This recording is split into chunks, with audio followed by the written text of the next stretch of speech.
Добрый вечер. В эфире Абхазского телевидения еженедельная программа «Суть дела». Вопрос с паспортизацией населения Абхазии пытаются решить уже несколько лет подряд.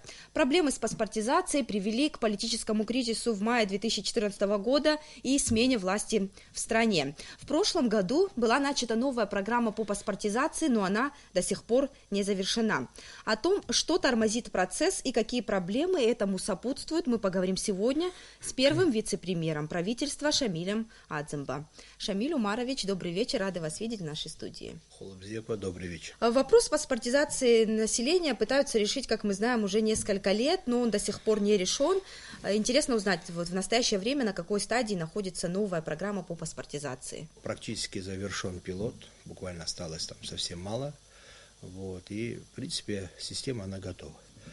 Осталось ее только развивать, расширять и адаптировать сотрудников к новой программе.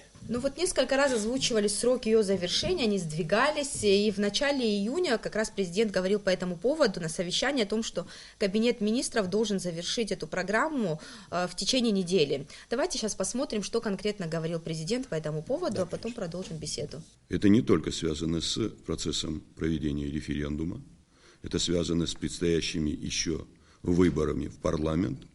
И вообще паспорт гражданина Республики Абхазии должен выдаваться в соответствии с теми распоряжениями, положениями, инструкциями, которые отработаны, должны быть уже давно. А вообще с чем связана задержка того, что программа до сих пор не завершена? Сроки, они определялись, как мы знаем, на основании постановления парламента, далее правительством, в распоряжениях правительства, было премьер-министров, это и Лакербай, и потом после него и Бутба, и тот исполнял обязанности, который до выборов, был Делба, и потом сейчас Микваби.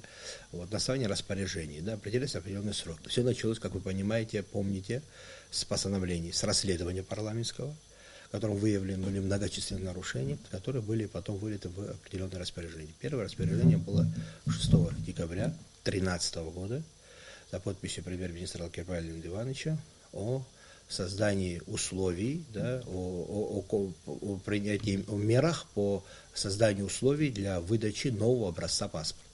То есть на тот момент вопрос стоял только о напечатании новых бланков, нового образца. В 2014 году, в июне месяце, было следующее распоряжение. Более того, уже в конце года, став Бутба премьер-министром, возложил на меня, на первого вице-премьера, обязанности. Это уже 9 декабря 2014 года приступил непосредственно. К тому моменту работа шла над дизайном. В феврале 2015 года я первую поездку сделал в Москву, уже после того, как мы тут более-менее определились. Но возник вопрос.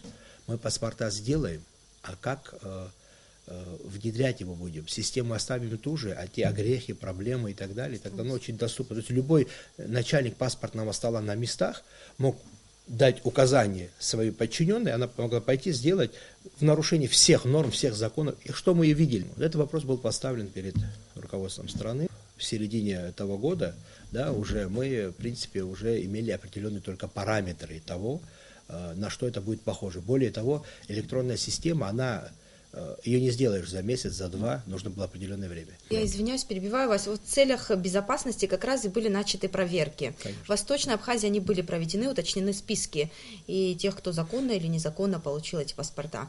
Остальная часть Абхазии была проверена? Опять-таки, я могу ссылаться только на парламент. Естественно, было поручено прокуратуре, которая начала не с тех проблемных, в первую очередь, районов, а начала с западной части Абхазии, Гагра, Сухум и так далее. Насколько я понимаю, я слушал так же, как и вы, насколько я знаю, то несколько тысяч, более 6 тысяч выявлено, на такой беглый первый взгляд, то есть досконально уже должны профессионалы заниматься, которые тоже имеют паспорта, непонятно как приобретен. Эти несколько тысяч человек, более 6 тысяч, точно 6, 8, там разные цифры озвучивают, я думаю, что это далеко не предел. Сейчас нужно только предполагать, почему. Процесс идет. Конечно, прокуратура еще не закончила работу, более того, уголовное дело еще только-только готовится передача в суд, насколько я знаю. То есть это дело еще не завершено. Почему так долго? Наверное, это лучше вопрос задать не мне, а именно тем, кто занимается. Если вы начнете сейчас паспортизацию массовую, это не мешает в вашей работе? Абсолютно не мешает. Постоянно эти цифры, 20, 30, 40 тысяч там людей тут не хватает, одни обвиняют, что их мало, там списки занижены, другие говорят завышены и так далее. мы будем создавать параллельную новую систему. Также учитывая вот это через дактилоскопический вот этот вот метод тоже. Вот. И мы его создадим, и потом мы сверим с тем, что у нас было. И мы вот там же точно выявим. Раз и навсегда точку поставить. Точно, во-первых, сравнить, и если были несоответствия, кто-то нас обманывал, а может не обманывали. Поэтому для нас, чтобы мы уверились, поэтому она будет создаваться параллельно. А сейчас я хотела бы вам предложить посмотреть репортаж о механизме выдачи паспортов нового образца. И мы потом с вами продолжим беседу. Проект «Система автоматизации выпуска и учета документов гражданам Абхазии» – это знаковый проект, в котором использованы как программные, так и аппаратные решения, разработанные в России. На первом этапе вводится в эксплуатацию современный центр обработки данных, а также единый центр персонализации документов в управлении паспортно-визовой службы Сухума. Именно здесь будет осуществляться ввод персональных данных заявителя в документные книжки паспорта и виды на жительство. Работа над этим проектом велась с 2014 года. Уже в 2015 году МВД Абхазии осуществляла подготовку инфраструктуры для функционирования электронной паспортной системы. 250 тысяч паспортных книжек нового образца и 50 тысяч бланков вида на жительство, изготовленных на российском госзнаке, компания поставила в Абхазию в конце 2015 года. При создании паспорта нового образца для граждан Абхазии на госзнаке создали надежный защитный комплекс, в котором использованы собственные разработки компании. Специальные элементы предназначены для защиты бланков от подделок и для повышения сохранности произведенных в нем записей. Персональные данные владельца паспорта защищаются покрытием с голографическим изображением. Все это позволяет обеспечить срок службы паспортной книжки до 10 лет. Новые паспорта будут защищены намного больше, чем старые бланки. Вот они перед вами, вид на жительство и паспорт, да, вы можете сравнить. У нас на том паспорте, на вот корочке было, да, на обложке были фотографии и все остальное. Нам предложили, мы подумали, решили делать на второй странице. Почему? Во-первых, когда на обложке есть определенные химикаты, которые можно впрыснуть, отклеить ламинат, и он, естественно, можно поменять, сделать манипуляцию, да, и так далее. Здесь, как вы знаете, если паспорт хоть чуть надорван, он уже недействителен. Хотя бы один лист и так далее. Вот. Если он на тонком этом листе, очень трудно отклеить, не порвав листик. Более того, во время получения паспорта человек пришел, вторично он прикладывает палец и доказывает, что это он, подтверждает, что это лично он. Вот пришел, Адзенба за паспорт приложил, это Адзенба, все, система выдает ему, система списывает, паспорт выдан. Можно, не пройдя дактилоскопию, выдать человеку паспорт, но он будет недействительный, потому что действительно может быть только паспорт, выданный системой. Если он получил ее на руки, но в системе он будет числиться, как будто он еще находится в базе на хранении, еще находится в этом УВИРе, там, ну, паспортном Так что в любом месте это можно будет проверить, да? Вот. В домоуправлении. Конечно, вот сейчас я все скажу. Вот это вот, говорится, момент, для нас очень-очень важный. То есть исключить многих моментов. Вот так, как раньше делали, в час там 500 паспортов выписывали, так раздавали, да, без дактилоскопии, что мы имели в восточной части нашей Абхазии, вот этого быть не может, просто система не даст. Вопрос АПСУ, АБАЗа по нашей конституции, да, они автоматически все граждане Абхазии, вот. Но у нас многонациональное общество, да, и есть случаи, когда мы, о чем мы говорили, когда паспорта незаконно были людям выданы и с Востока, и в столице, и на Западе, и так далее. Как вот это все разрешить? Поэтому так вот просто принес паспорт, поменять на паспорт, это просто нельзя и неправильно. Многие вот высказывают мнение о том, что этот проект оказался слишком затратным для государства. Мы понимаем, что новые паспорта с высокой степенью защиты, но тем не менее, вот какие средства на это выделены и вообще какие израсходованы? Туда было потрачено более 110, это на изготовление паспорта, это на закуп оборудования, это на изготовление программы, да, на написание этой программы, создание ее, электронной программы, и на ремонты паспортных столов и серверной и управление паспортного в пилотном проекте, то есть на территории города Сухого. Все это, естественно, недешево, все это стоит. И, конечно, все эти деньги, они, после того, как паспорта будут выданы на руки, они вернутся, они это самое в бюджет и так далее, но это время. Сколько будет стоить вот предыдущий паспорт сегодня, если брать паспорт старого образца, ну, кто когда платил, он стоил порядка 380 рублей стоит. Это стоит 402, при том, что доллар 1,5 раза, а весь материал, большую часть покупается за рубежом при изготовлении. Не всегда было в стране деньги, было принято решение оплачивать эту ситуацию из резервного фонда президента, потому что другого источника не было. Бюджет мы его, вот контрольная палата проводила проверку, да, и вот такое нецелевое использование денег. И знаете, что они определили нецелевым использованием? Оказывается, мы не должны были брать эти деньги из фонда президента, а надо было заложить бюджет 2015 года. Я извиняюсь. Каким образом я заложил бы, я сейчас условно, я возглавляю комиссию, мы заложили бы правительство бюджет 2015 года, когда контракт на изготовление был подписан в апреле, 18 апреля, если не ошибаюсь, в апреле точно, 2015 года, когда бюджет уже был сформирован, работал, а контракт на изготовление электронной системы был в июне этого 15-го, как мы могли его внести? Вот это главное обвинение контрольной палаты, что мы не внесли в бюджет 2015 года, поэтому мы не могли, это есть нецелевое использование. В общем, 110 миллионов это вот окончательная цифра, которая в итоге вот будет... сейчас в процессе развертывания системы возникают иногда такие мелкие платежи, там 15 тысяч, там 20-30, то есть кабеля там чуть-чуть больше надо, там может какой-то там еще принтер надо докупить, или там, я не знаю, какой-то расходный материал, какие-то мелочи, но в принципе, да, вот глобально вот сумма вот основная, она вот в районе этого, ну плюс-минус, может быть, там какие-то там, может быть, 500 000, миллион еще там добавить. Я бы хотела вернуться к спискам еще раз. Вот, насколько вообще удалось решить проблему с жителями Галского района? Обойти этот вопрос не могу. Понимаю, что этот вопрос обширный, вообще можно отдельную программу этому посвятить. Да. Но, тем не менее, новый закон о правовом положении иностранных граждан, насколько вот благодаря этому закону удалось решить эту проблему? У нас жили тысячи и тысячи жителей, постоянно проживающих, которые тут, многие родились здесь, да, вот, но которые не являлись гражданами Абхазии по определению, что они даже живут по часовому времени Грузии, они считают себя грузинами, они есть грузины, естественно, этнические, вот, они считают себя гражданами Грузии, имеют их паспорта. Тимур Надарай, глава администрации, в течение там месяца 18 тысяч паспортов, у нас есть эти списки. 18 тысяч жителей пришли, показали свои грузинские паспорта и сказали, мы граждане Грузии. Это те, кто сами пришли и показали, да. Те, кто, допустим, не показывает свои паспорта, будет проведена работа, потому что мы должны это сделать для того, чтобы как-то вот разъяснить окончательно для нас эту ситуацию. Вот жители, проживающие там постоянно, не являются жителями Абхазии. Но они значит, что они должны жить без документов. Жить по документам грузинского государства они здесь не могут. Естественно, политических прав они иметь не могут по определению. Ни одна страна в мире этого не делает. Если у нас в Грузии был бы договор и двойного гражданства, в том числе и грузинское, да, но они не имеют на это права. И политические права – это то самое страшное оружие, да, которое вот по воле предыдущего руководителя страны, да, оно оказалось в руках у них. Четко определено. Иностранные граждане, постоянно проживающие в Абхазии, да, это там эта категория, временно проживающие в Абхазии, да, иностранные граждане, которые там турист, там и т.д. То есть регламентируют все сферы, все стороны, вот эти данные, вот этот вот аспект, который вы сейчас осветили. Что будет? Ну, в процессе потом, если человек постоянно проживает здесь, он должен иметь какие-то удостоверения личности, документы и так далее. Ну, рассчитывать на паспорт гражданина они уже точно не могут. На паспорт гражданина о категорической форме нет, но для этого есть условия закона о гражданстве, если они выполняют все эти его условия. Если они откажутся от грузинского гражданства. От грузинского гражданства. Ну, там все прописано, сейчас не будем перейти, любой может в интернет зайти, открыть закон. Если все эти условия они выполнены, ну плюс еще язык, естественно, обязательно язык. Вот. Когда все эти условия будут выполнены, они могут вступить в наше гражданство. Пока нет.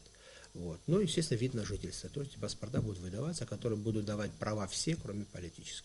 Кстати, многие эксперты высказывают мнение о том, что лишая жителей Галского района, грузин, я имею в виду, абхазских паспортов, мы автоматически дезинтегрируем их от абхазского общества и интегрируем их в Грузию. Ну, как мы знаем, на границе с Грузией проживает более 60 тысяч, да, грузин, и компактно проживают на границе. Вот мы можем вот так вот... Если мы строим демократическое государство, их лишать нашего гражданства. Почему если? Даже не сомневайтесь, что мы строим демократическое государство. Да, так оно и есть. Это и в нашей Конституции, и в законах, и везде отображено, и никак иначе. Это во-первых. Во-вторых, это абсолютно субъективное мнение, абсолютно ничем не обоснованное тех, кто это утверждает, тех экспертов и так далее. Честно говоря, я их не понимаю. Не паспорта и выдача интегрирует людей или там деинтегрирует и так далее. Вот. Я думаю, что немножко другие процессы, экономические, социальные и так далее. Более того, самый главный фактор, который точно определит, по крайней мере, поможет определиться жителям Галского района, это когда мы начнем строить фортификационные сооружения на границе, граница будет перекрыта так, как должно быть между государствами. Вот тогда точно житель Галского района определится, кто он, житель Абхазии, республики суверенной и независимой, или все-таки он интересуется грузином и захочет жить в Грузии. В общем, важна социальная интеграция, конечно, в первую очередь. А паспорт, выбор, это выбор гражданина, человека. Это человека выбор, быть ему гражданином этой страны или нет. Или проживет он всю свою жизнь с грузинским паспортом, да, и с видом на жительство Республики Абхазия, или он все-таки поймет и поменяет. Это его личный выбор, после того, как мы выровняем всю эту ситуацию так, как должно быть. А вот как мы можем проверить, если он, это вот как бы на показаниях их собственных мы как бы можем основываться, да, у нас нет дипломатических отношений с Грузией, придет в паспортный стол и скажет, что я не являюсь гражданином Грузии, только вот на основе его вот показаний, да? Нужно создать комиссию нам, которая будет проверять вот эти вот паспорта на наличие гражданства или нет. Конечно, процесс сложный. С другой стороны, у нас, понятно, это тоже много, но несколько десятков тысяч человек надо будет, 20-30 тысяч человек, 40 максимум проверить. Это же не миллионы, правильно? Это можно сделать, это можно организовать. Как бы это тяжело, трудно не было, надо раз и навсегда вот сейчас взять, отрезать, очиститься от этой всей проблемы, чтобы дальше проблема паспортизации она не стояла. Сейчас я хотела бы вам предложить комментарий члена Общественной палаты Асиды Шакрыл по поводу того, какая иногда ненужная волокита создается для уточнения законности получения абхазского гражданства.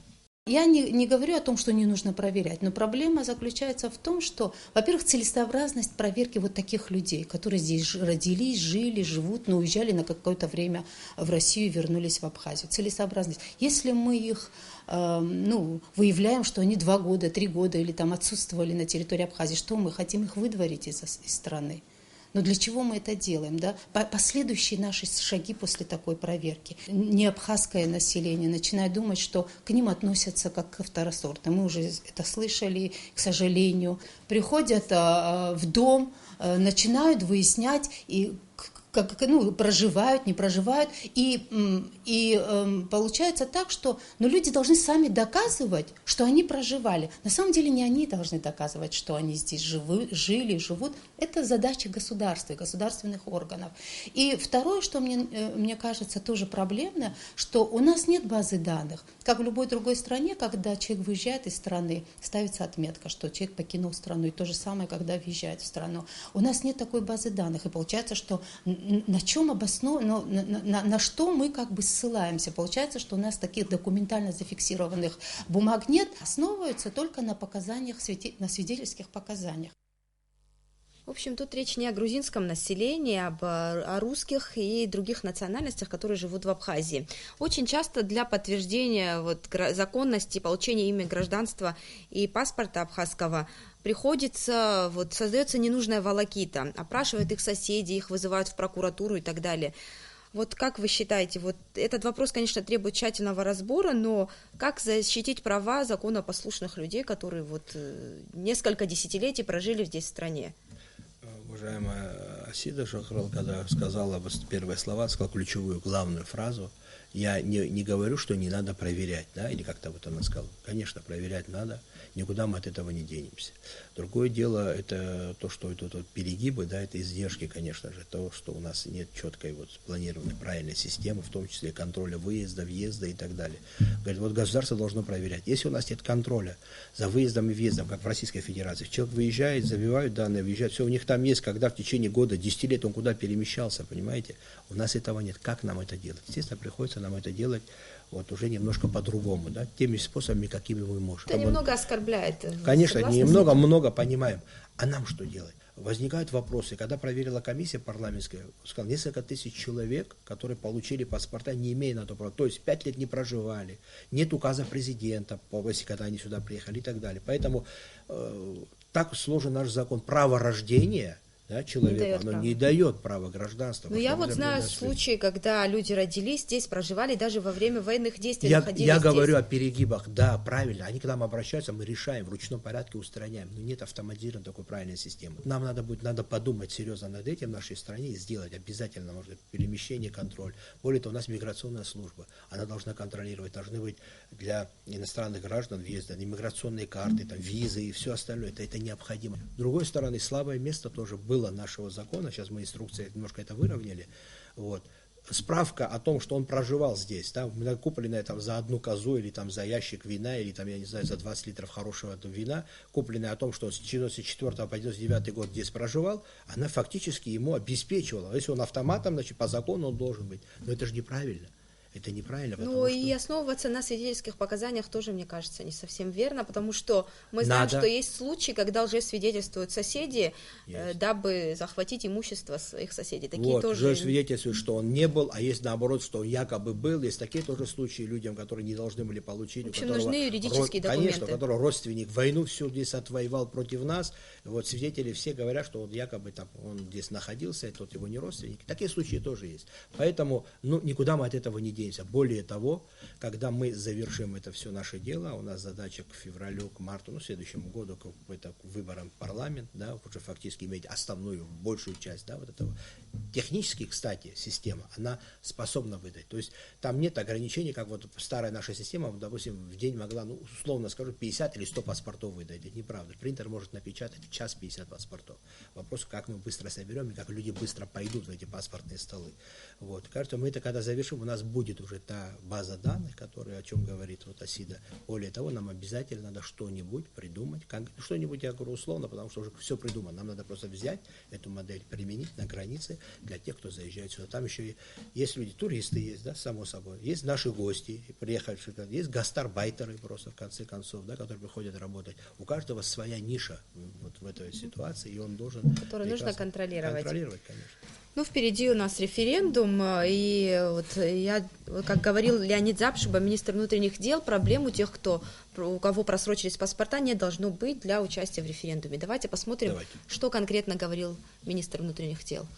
Паспортные столы, где бы это ни было, в любом городе, районе, выдать, заменить просроченный паспорт на старого образца паспорт, это для референдума. Новые паспорта нового образца мы будем выдавать после 10-го. Я хочу, чтобы население правильно нас поняло, потому что, чтобы не было толкучки, заявления, документы мы принимаем на новые образцы, но пока мы занимаемся до 10-го, включительно до 8-го, заменой на бесплатной основе. Никаких дополнительных документов вы не запрашиваете. Замена просроченных паспортов на паспорта того же образца, да, старого образца, да, получается. Бесплатно это коснется кого? Всех или отдельных категорий граждан? На данный момент это коснется всех, у кого есть абхазский паспорт образца 2006 года. Вот. И вот опять возвращаясь изначально к нашей теме, да, еще раз хочу резюмировать, сказать, что в принципе, по большому счету, новая система выдачи электронная, образца паспорта 2016 года, вот этого паспорта красивого, нашего, родного, вот, она готова. Но в связи с референдумом мы не можем эти паспорта выдавать, как министр сказал, принимать, да, выдавать. Почему? Потому что в законе и в постановлениях сегодня действующим документом общегражданским является паспорт образца 2006 года. Как только мы примем и отменим, он перестает быть действительным. Мы его выключаем и включаем этот. А этих паспортов пока еще очень, порядка там 40-50 человек в пилотном проекте еще получили, не более того. Поэтому было принято решение в связи с референдумом. Опять-таки референдум немножко нас задерживает в этом вопросе, но я думаю, как-нибудь еще оставшиеся 10 дней переживем. Вот как только закончится референдум, буквально с 11 числа, тут же срок, этот паспорт образца 2006 года уйдет в историю, и будет принят норматив, документ, который будет регламентировать именно паспорт 2016 года, и с этого момента пойдет паспортизация. Теперь хотелось бы коротко, чтобы вы подытожили наш разговор и сказали все-таки, когда процесс паспортизации планируется завершить. Из-за референдума, который проходит 10 июля, процесс паспортизации приостановлен, именно его выдача. Процесс приема документов происходит, персонал обучается, то есть у нас осталось 10 дней. Как только закончили, мы, естественно, принимаем нормативные акты соответствующие, которые паспорт 2006 года делают историей, и с этого дня, с 11 числа, мы начнем. На сегодняшний день идет формирование, уже раскрытие этой системы по всей стране. Все деньги, которые были выделены из резервного фонда президента, пошли по назначению. Вот, любой может проверить, она вся информация и о конкурсах, и то, что мы без конкурса, да, все это цифры открыто обнародованы, могут проверить, сравнить, посчитать, что почем, что сколько стоит, и все прекрасно поймут, следующие специалисты, о том, что дело сделано, более того, дело сделано качественно. Сказать, чтобы это единственное в мире панацея все на 100% не решит проблему, нет, на 90% она решит, а 10% это тот человеческий фактор, от которого мы никуда с вами не денемся. Спасибо большое, Шамиль Омарович, что нашли время прийти к нам. А нашим телезрителям я напоминаю, что мы говорили о процессе паспортизации в стране. Я прощаюсь с вами до следующей недели.